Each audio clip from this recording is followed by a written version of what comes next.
Recently আমি গিয়েছিলাম শাহবাগের এই চারুকলার সামনে। এত সুন্দর সুন্দর গ্রাফিতিগুলো দেখতে যে কি ভালো লাগে।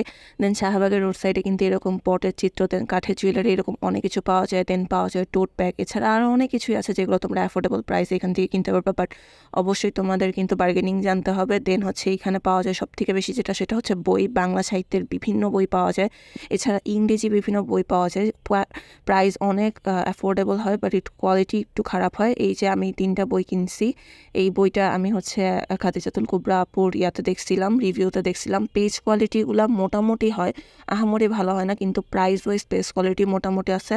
দেন হচ্ছে গিয়ে তোতোচান বইটা কিনছি, এইটা নীলক্ষেতের তুলনায় কিন্তু শাহবাগের রোড সাইডে একটু দাম কম পাওয়া যায়। সো কেউ যদি অ্যাফোর্ডেবল প্রাইসের মধ্যে, আরেকটু অ্যাফোর্ডেবলের মধ্যে ভালো বই কিনতে চাও, তোমরা কিন্তু শাহবাগের রোড সাইড দোকানগুলো থেকে কিনতে পারো। আমি তো এই 3টা বই কিনছি আপাতত, এগুলোর পেজ কোয়ালিটি মোটামুটি আমার লাগছে। সো এই হলো আমার শপিং। বই 3টা পরে সাজেশন থাকবে। Thank you.